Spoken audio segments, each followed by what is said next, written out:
We heard about Jotham's 8th grade shootout last week, but today I'd like to tell everyone about my 3-day MLB road trip across the Central Divisions in the final days of the 2015 MLB regular season. Hello everyone, I'm Andrew, and welcome to Storytime Special number 2, brought to you by the creators of Top of the Standings. As Jotham told everyone last week, we have a lot of sports-related stories to tell, and for me personally, I have interesting stories to tell from all major U.S. sports. So since we're in baseball season, let's start with an MLB story. How does that sound, Jotham? Hey, it sounds fitting to me. I figured, I mean, baseball. That's a very adventurous sport. Probably the most adventurous sport in America in terms of you know experiences and it's America's pastime for a reason. Yeah, I definitely agree, and I think you are going to enjoy this story. It's very unique. Well, then let me Let hear me it. let me get into it. Okay, so I think it was on around the end of the 2015 MLB season. I think the date that I actually started this trip was September 27th, 2015. And so, I had never really been to let's like a weekend of baseball. So my family and I we went to we started this road trip, this MLB road trip across the MLB Central Divisions in Detroit. So I Hmm. remember we got up real early. We drove to Detroit and saw the Tigers play against the Twins, and it was almost like the Tigers knew their future was ahead of them because the game was not exciting whatsoever. The Twins they won like 7-1. Very, Yeah. very not exciting game at all at all. But it was cool because it was one of the first times I went to Comerica Park in a long time. So I went to Comerica Park. We went around the stadium, and it was really cool because I think it was one of my mom's first times going there. I've been there a few times before, but it was also my stepdad's first time going to Comerica Park. He's from Hmm. Cincinnati, so he's a big Reds fan, and in years past, the Tigers have made a lot of deals to Cincinnati, and it was funny because we went to the top of Comerica Park where there was like this almost discount store, and in the store there were different like former Tiger shirts. Like there was a Max Scherzer Detroit Tiger shirt, but since my stepdad was a big Reds fan, we found a Eugenio Suarez shirt. Whoa. It was the most random thing because Eugenio Suarez he played for the Tigers for a few years until he got traded to the Reds for Alfredo Simon. But it was just really funny that we were able to come across this Eugenio Suarez shirt out of any possible player that could have been a Detroit Tiger for a short amount of time. It was Eugenio Suarez. Isn't that like completely random? That's weird. Yeah, especially since he was a Reds fan. So obviously we had to get the Eugenio Suarez Tigers shirt, and I think he still has that to this day. But back to the game, 7-1, really boring. So I just remember just going around the stadium looking at different stuff from like the top of behind the home plate and almost like the nosebleed section. It was a cool view. It was a nice day, I remember.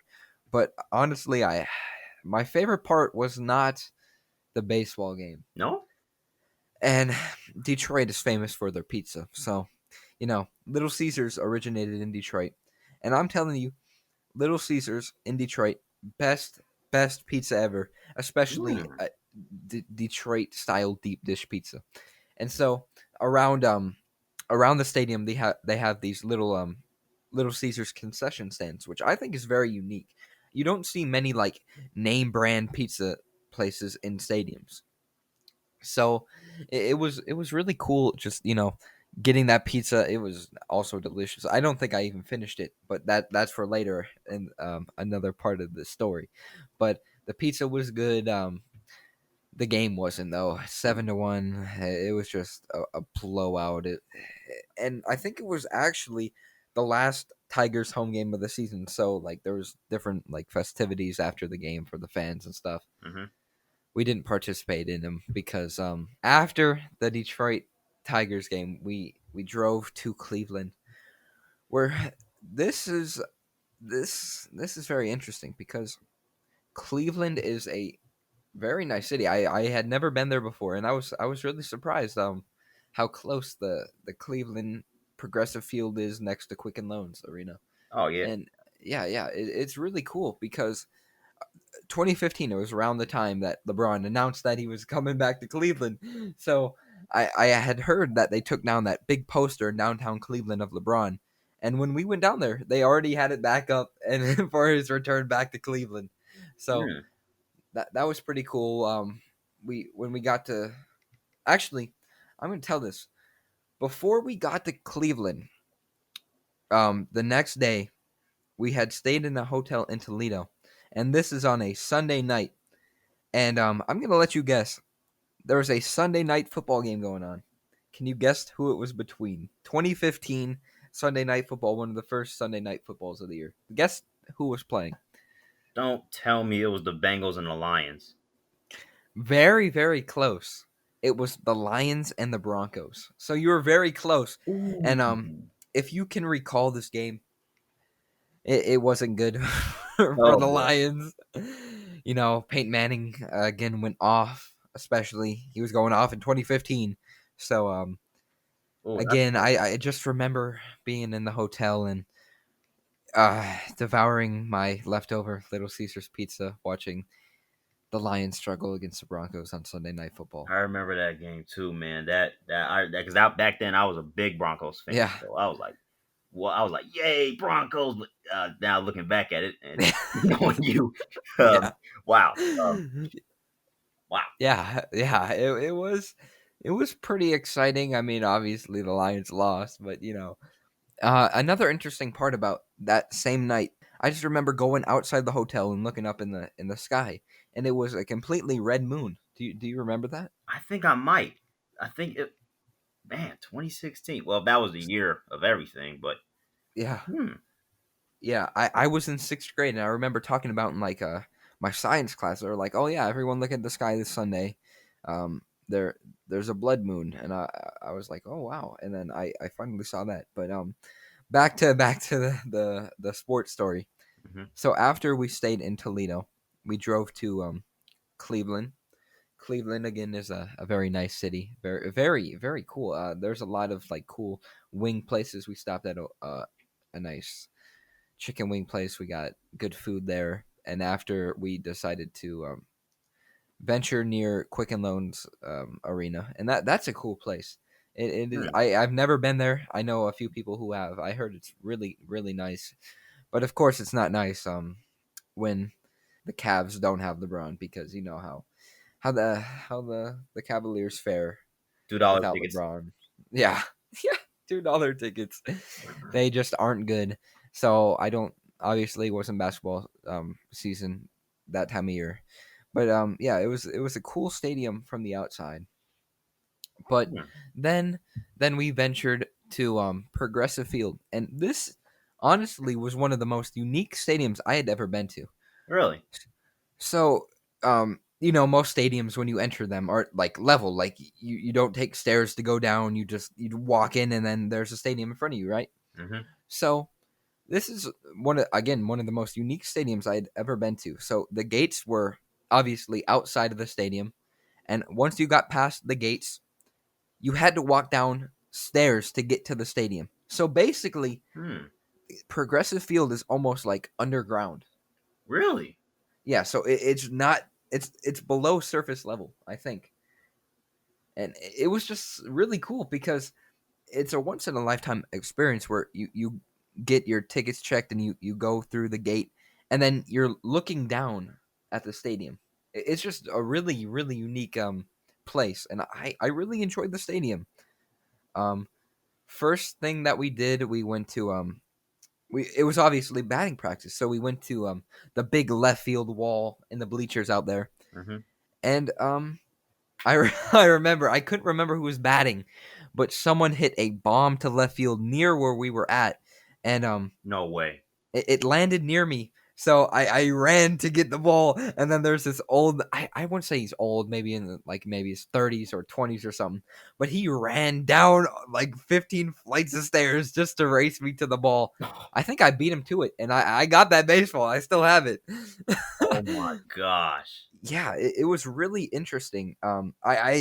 It was I almost had a race, or I basically almost got in a fight with a dude trying to rip a ball out of my hands. He eventually gave it to me, but because I was a young kid, 2015. Yeah, that would have been so messed up. He would Yeah, have just took the ball from you, bro.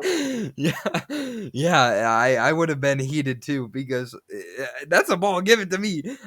I can only But imagine what your parent would have done.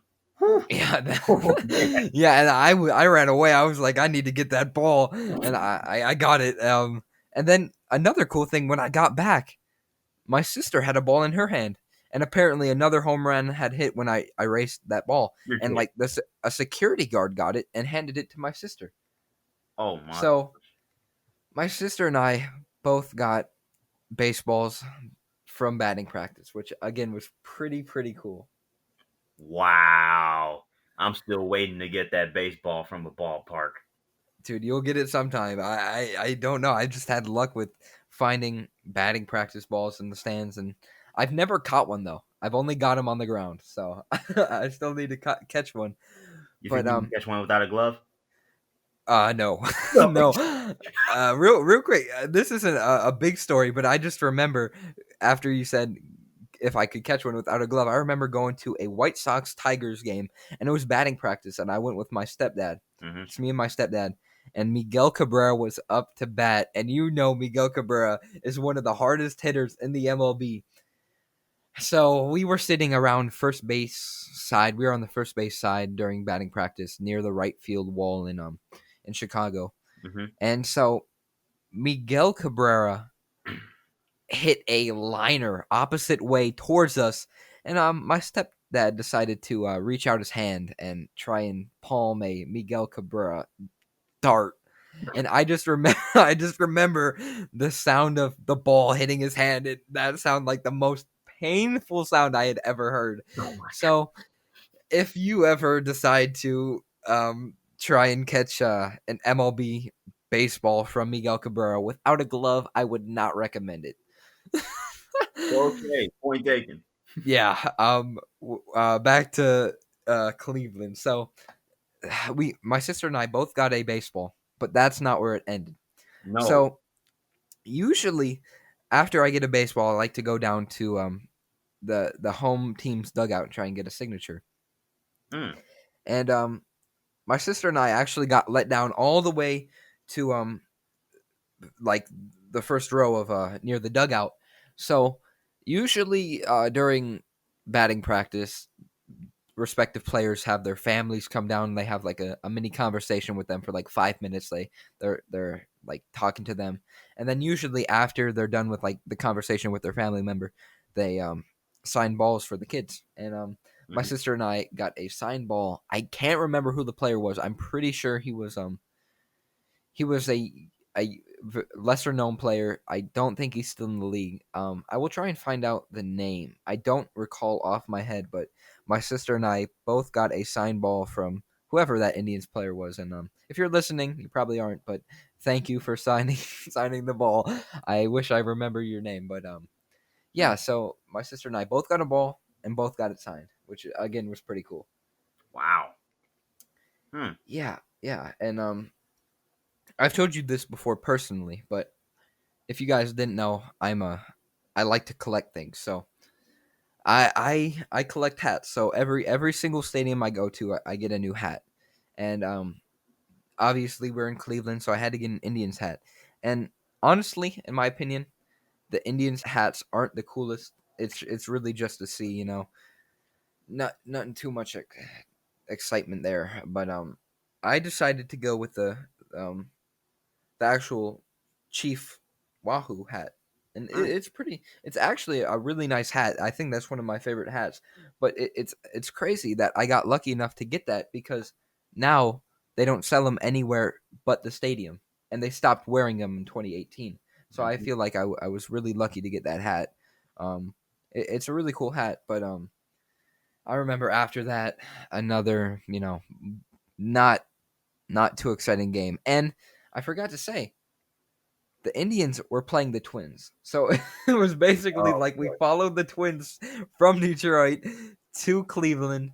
And the Twins must have been having a very successful season because they beat the Indians 4-2 when I was there. 2015. I can't.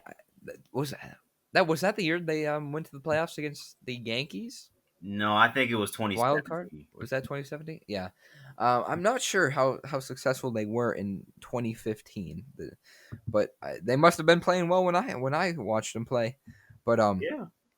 oh yeah, I forgot this another cool part. So our seats were in left field behind that big wall, right? Hmm. And I think it was maybe Michael Brantley who hit a ball, and it was kind of scary sitting up in a left field because we were on maybe the first or second row above the wall. So he hit an absolute missile to the top of the wall, and I looked over. I thought I was gonna fall over, but it was just really cool seeing a ball hit that close and like that high without going over. Obviously, Cleveland has that big wall in left field. I just thought that was really cool to see up close too. Wow.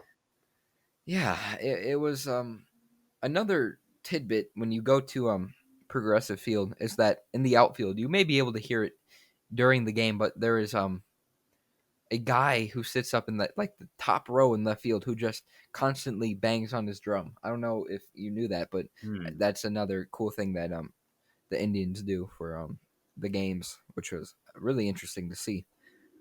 Yeah. So we saw the Twins win both games against the Tigers and now the Indians. And after that night, we went to Great American Ballpark. We drove to Cincinnati. Hmm. And this is where the story gets really interesting and really cool. Oh, really? So, it was Cubs Reds on September 29th, 2015. And when I got there, I just remember I was like, "Up, the sky looks very, very dark. I think it's gonna rain." And it sure it sure did. And because it was one of the last games of the season, you know, usually teams have to wait that out because they can't do a doubleheader or postpone it because it's Last the game. last game of the season. Yeah. And so and when I said it rained, it rained. It rained a lot. A good almost 3 hour rain delay. Dang. I remember I looked this up the other day because I couldn't remember when the first pitch was. Guess the starting time. Um, I'm going to assume that the original starting time was like 1 p.m. Mm-mm. It was a 2 night game. p.m. ish, afternoonish game. Yeah. So That, maybe it was around 6 o'clock. 6 o'clock. I'll give you that. So it was around. It was a night game. So oh guess man. the starting time. Well, I'm gonna stick with 7. Okay.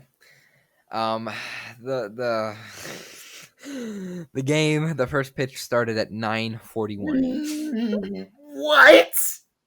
Yeah, we sat there through that entire rain delay because we weren't gonna go home. That was the last day of our road trip, and we sure sat there. I just remember rain constantly pouring down. I think Great American Ballpark decided to show. I think it was the Celebrity All Star Game on the big screen, and I just remember Kevin James, who played in the Celebrity Game, sliding headfirst into second base, and which was funny because obviously Kevin James is a big guy who Oh looks like he man. could who looks like he could play defensive tackle for a football team. He decided to go headfirst into second base in a Celebrity Game. Oh my gosh. That's what I remember from the rain delay, just watching that on the big screen in Great American Ballpark. But that isn't the interesting part. So there was obviously it was a almost 3 hour rain delay, Hmm. and most people aren't gonna sit there and wait, So there was maybe 1,000 people left, maybe less, probably less. But our seats were in right field. Um, And one of the cool things that I noticed was that I didn't realize the camera crew got really bored. So Hmm. I remember looking on this right field camera guy's camera, and he was recording the game. And next to the game, he had a movie pulled up. A movie. He was watching a movie while recording the game. Isn't that like that's not something you think about? I Oh just my thought that was god. kind of cool. Um, but yeah, and here we go. Here is the moment I wanted, the reason I wanted to tell the story in the first place. So at the time, Jay Bruce was in right field for the Reds, Okay. and so again, there wasn't many people left in the stands. So I guess he got bored, and he'd start to look around in the outfield, and he actually saw my sister and I, and every single inning he'd communicate to us to come down closer so he could give us a ball. So Whoa. we were basically talking to the right fielder during the game, Jay Bruce. Isn't that cool? Wow, dude. Oh my Yeah, gosh. it was like really. I've never had that experience with another player, especially in the middle of a game. He was like waving us to come down so he could give us a ball, and my sister and I we would go down there every single inning, and Jay Bruce never gave us the ball. So, Oh, really? dude, Jay Bruce, come on. I know you play for the Mets.